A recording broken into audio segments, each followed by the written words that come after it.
ৰাজনীতি কৰিবলৈ ৰাজনীতিবিদ নালাগে, লাগে ভাল ভাৱৰীয়া।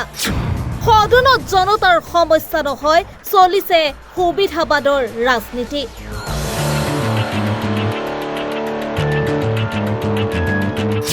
ত্ৰিশ বছৰ কংগ্ৰেছত থাকি এতিয়া কংগ্ৰেছকে গালি।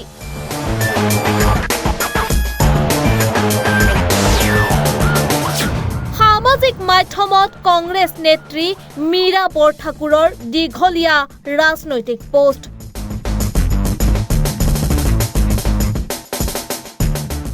আজি বিধানসভা অধিৱেশনৰ তৃতীয়টো দিন।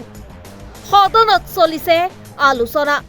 তাৰ মাজতে সামাজিক মাধ্যমত মীৰা বৰঠাকুৰৰ দীঘলীয়া পোষ্ট।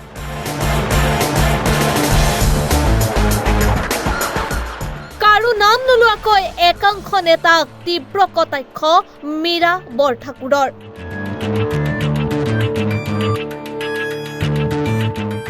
এটা সময়ত কংগ্ৰেছত থকা একাংশ নেতাক টাৰ্গেট কৰি সামাজিক মাধ্যমত মীৰা বৰঠাকুৰে লিখিছে দীঘলীয়া পোষ্ট।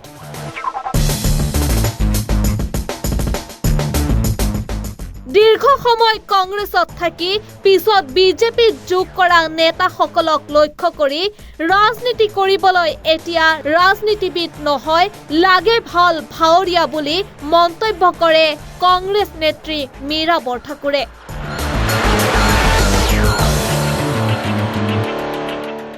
আনহাতে যদি কংগ্ৰেছ বেয়া আছিল তেন্তে ৩০ বছৰে কিয় নীৰৱ আছিল বুলি প্ৰশ্ন মীৰা বৰঠাকুৰৰ।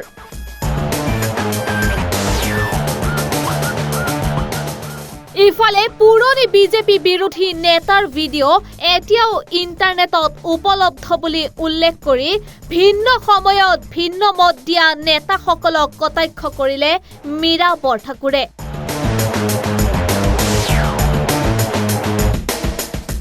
আনহাতে ধন্যবাদ জনালে অসমৰ মুখ্যমন্ত্ৰী ডক্টৰ হিমন্ত বিশ্ব শৰ্মাক, কিয়নো এটা সময়ত মষ্ট কৰাপ্ট CM বুলি কোৱা মানুহসকলক এতিয়া নিজৰ মুখেৰে বিজেপিৰ গুণানুকীৰ্তন কৰোৱাই মুখা খুলিলে মুখ্যমন্ত্ৰীয়ে। এতিয়া ৰাইজে চিনি পাব ভাল কোন বেয়া কোন।